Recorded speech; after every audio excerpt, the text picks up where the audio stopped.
שלום לך, אטינגר. שלום לך, דודו ארץ. אנחנו ממשיכים לסכם את השבוע שלנו. שעה ראשונה מתוך 2. כן, מה שהתחלנו, ואתה כמובן כן. הבחירות בארצות הברית עם שלל הטוויסטים שם. אנחנו מדברים על פרשת המיילים של הילרי קלינטון שקמה לתחייה. ראש ה-FBI הודיע בסוף השבוע האחרון שב-FBI יחקרו תכתובות דואר אלקטרוני חדשות שהתגלו במסגרת פרשת המיילים של הילרי קלינטון. מדובר שים לב, 650,000 תכתובות חדשות. זה המון. זה כאילו היא בת 12, נכון? זה התכתבויות כאלה של מה קורה? אני סמאלי, מה זה סמאלי? לגמרי. איך הם הספיקו? היום הבחירות יערכו ביום שלישי הקרוב.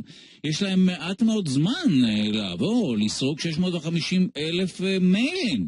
אז זה בלתי אפשרי. אלא אם...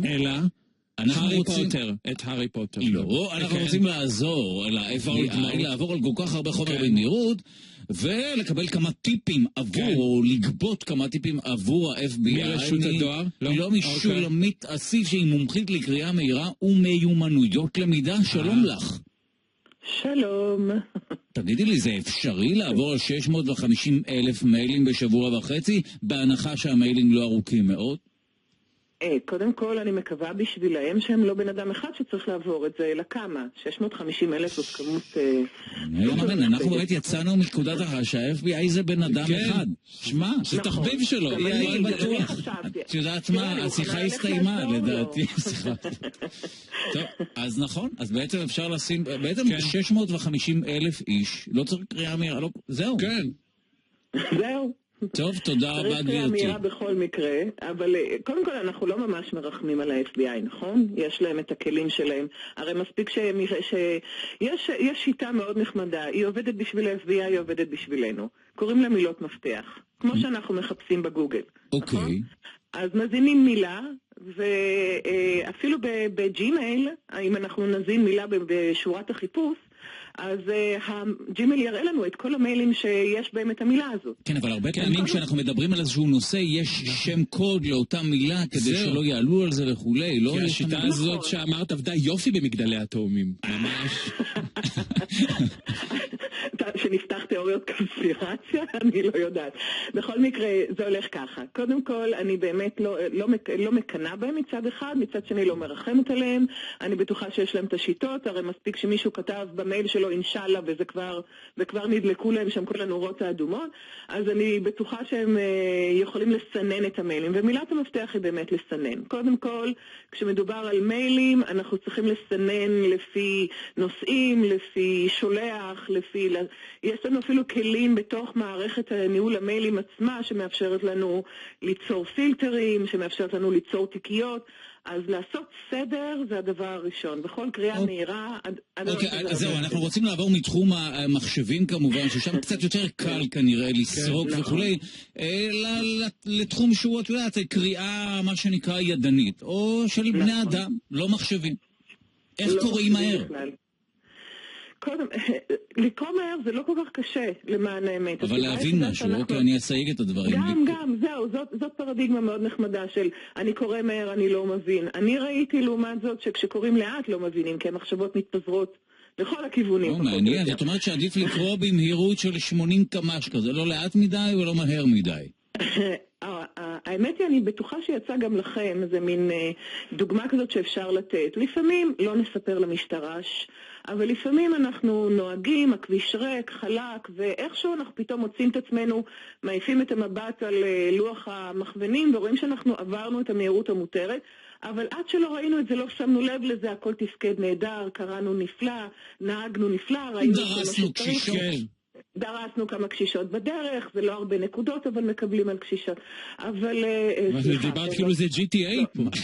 לא פוליטיקלי קורקט, אבל מה שקרה זה שברגע שנוכחנו בזה שעברנו את המהירות, והאטנו, הרמנו את הרגל מהדוושה, פתאום היה נראה לנו שאנחנו נוהגים מה זה לאט, נכון? פתאום זה היה נראה שה100 קילומטר לשעה מותרים הם לנהוג כמו צב.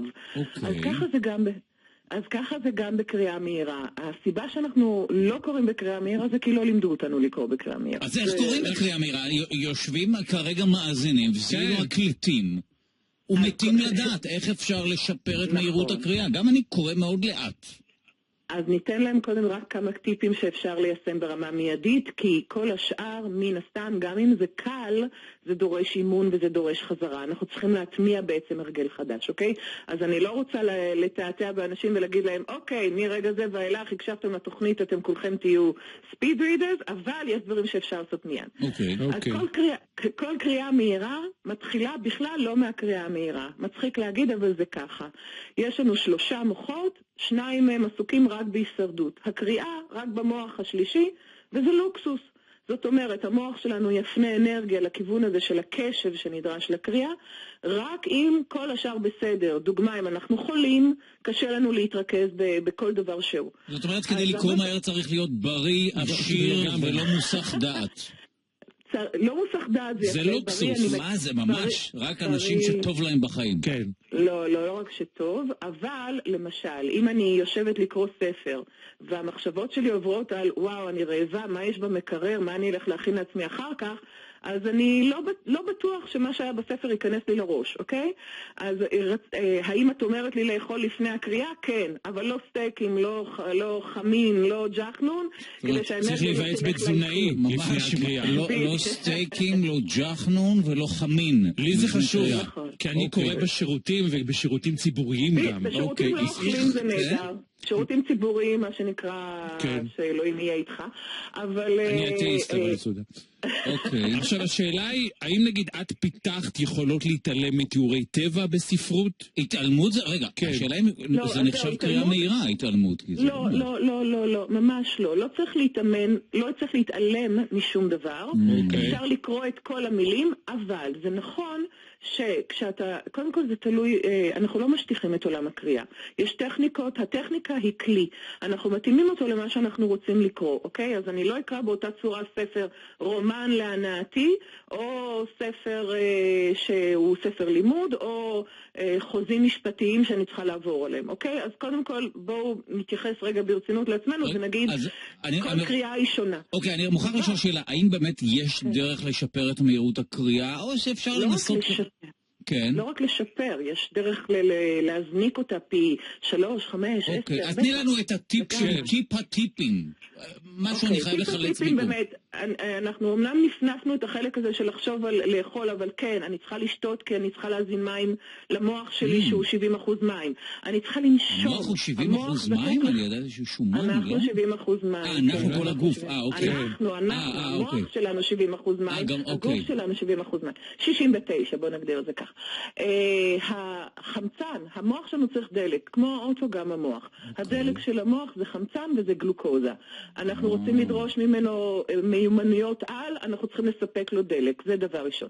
דבר שני, הקריאה המהירה היא באמת יכולת של ריכוז הקשב. זאת אומרת, אם אני ידע לכוון את המוח שלי, להגיד עצמי מה אני מחפשת בטקסט שאני מחפשת, אז אני גם אמצא אותו. זה עניין של אימון. אבל לפעמים אני לא יודע, בגלל זה אני קורא. לא, אבל אתה כן יודע למה אתה קורא את מה שאתה קורא, יש לזה נושא מסוים, יש לזה... זה נכון שאתה אמרת לדלג, זה נכון שיש עיקר וטפל, אוקיי? כן, אבל... וזה ברור שלא כל טקסט דורש את זה, לקרוא את זה באמת כדי לדעת על מה לדלג, אבל אוקיי, טוב, אנחנו רוצים, טוב, זו כנראה רק ההתחלה, וזה כמה טיפים. יש דרך לעשות הקדמה לפני שאנחנו קוראים, כדי לראות מה יש בספר, לאן הספר מוביל, איך הוא בנוי, איפה נמצאים הדברים. להכיר את המבנה, ואז נשימה גם מעניין. אוקיי, טוב, קודם כל אנחנו מודיעים מהעומק... הקריאה מהירה, גם הטיפ של הטיפים זה עם האצבע. אז הנה, יש טיפ. אז קודם כל, רגע, בואו נסכם את השיחה.